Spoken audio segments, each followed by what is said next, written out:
Bon matin, mon ami, mon nom est Paul Régimbal. Comme d'habitude, il n'a pas changé de nom. Et je suis un être humain.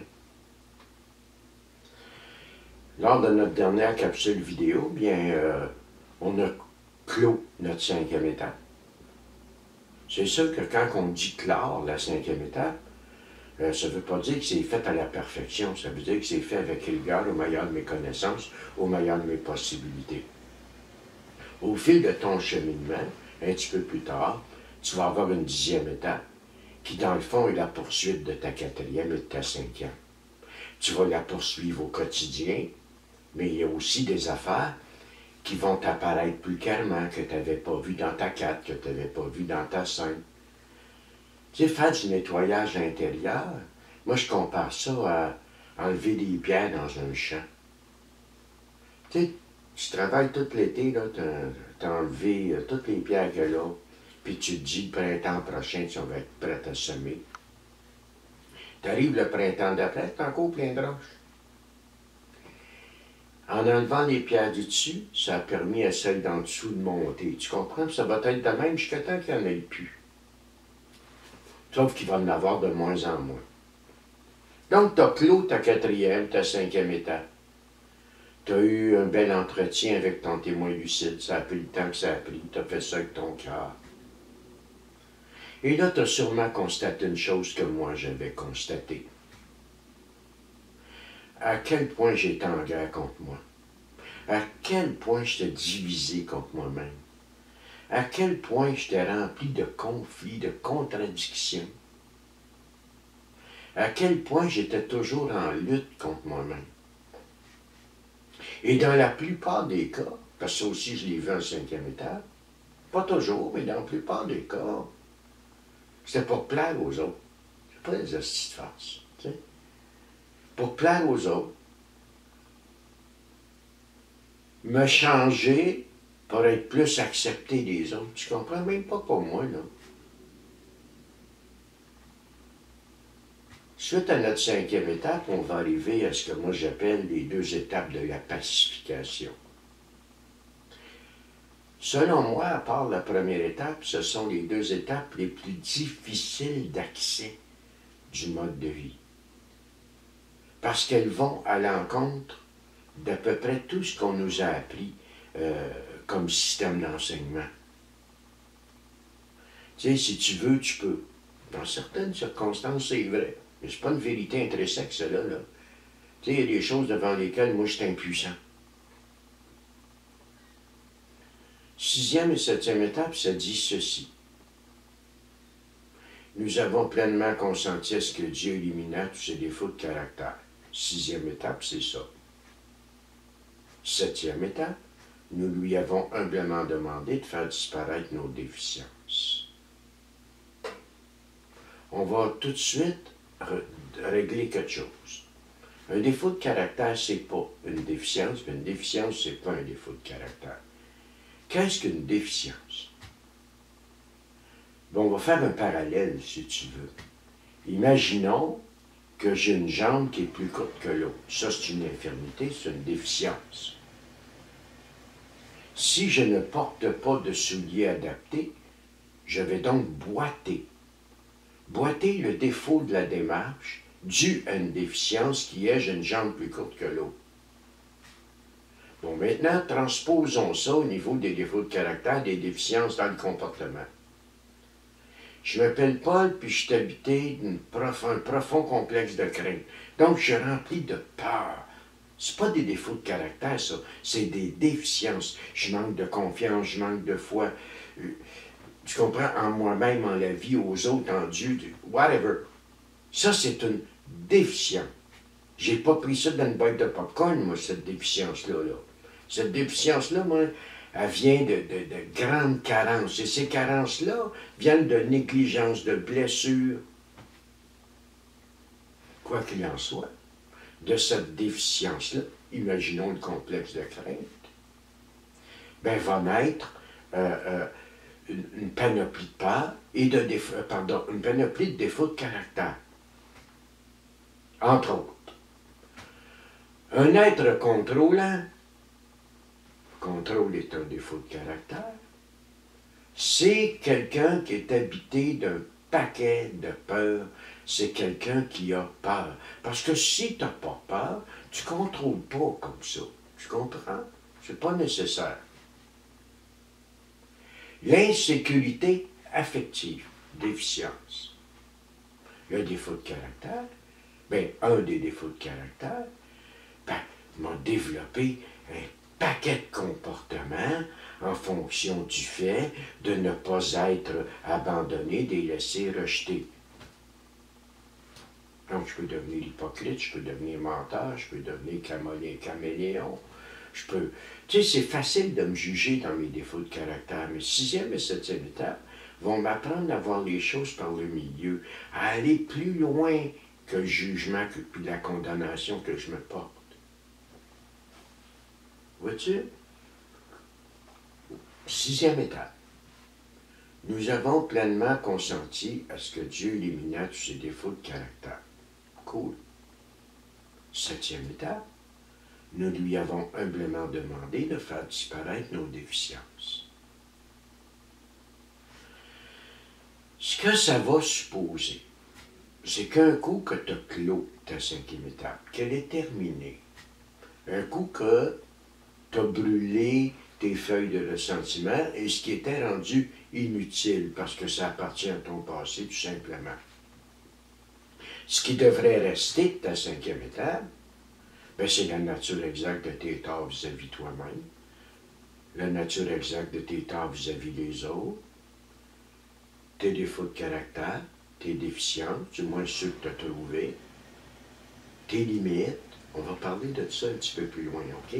Tes limites, tes besoins, tes attentes, les amendes honorables que tu te dois, ça, ces choses-là, il faut que tu les gardes, parce que c'est avec ça qu'on va articuler à la base des autres étapes. Donc, tu as fini ta 5e. Puis ce qu'on va te proposer par la suite, c'est d'amener une bonne réflexion sur tes défauts de caractère et tes déficiences. De prendre le temps d'approfondir la compréhension de ça. Oui, tu sais, en 4e, en 5e, tu es allé comprendre ta vie. En 6e et en 7e, tu vas plus aller comprendre qui tu es. Tu vas aller saisir des choses qui n'étaient pas à même de saisir avant ta 4e et ta 5e étape. Ça approfondit le processus de prise de conscience. Une des premières affaires que m'a réalisé, Dieu m'a donné des beaux dons, il m'a donné des belles qualités, il m'a donné, je pense, de nombreux talents, pas je pense, je crois, sincèrement. Tu sais, j'ai des beaux talents d'artiste, moi, je suis un très bon photographe, je suis un très bon écrivain, j'ai beaucoup, beaucoup de talents artistiques que Dieu m'a donné. Il m'a donné une belle intelligence, tu comprends? Une belle vitalité, je suis quelqu'un je suis un sportif, Dieu m'a donné énormément. Et je n'ai pas à m'enorgueillir de ça, parce qu'il aurait pu donner ça au voisin à côté, c'est moi qui l'ai eu. Le voisin, il a donné d'autres choses, là. Puis après ça, il y a l'autre côté. Je suis rempli de trous, je suis rempli de déficiences, je suis rempli de blessures, je suis rempli de carences. Ça aussi, ça fait partie de moi. Puis ça non plus, je ne l'ai pas demandé. Je n'ai pas demandé mes défauts de caractère, je n'ai pas demandé mes déficiences, je ne les ai pas demandé mes inaptitudes, je n'ai pas demandé ça. Pas plus que j'ai mérité ce qui m'a été donné de beau côté, mais quand je regarde ça ensemble, je m'aperçois qu'il y avait un équilibre, il y avait comme un plan divin là-dedans. Évidemment que j'ai énormément de faiblesses, mais il m'avait donné force pour les compenser, mais ça, je ne les voyais pas et j'y croyais pas. Je ne croyais pas en moi. Donc, 6e et 7e étape, on va aller faire une étude de tes défauts de caractère, de tes déficiences. On va aller voir. Au départ, si tu as du pouvoir devant ça. On va aller voir d'où ça vient. On va aller voir qu'est-ce qu'on fait avec ça.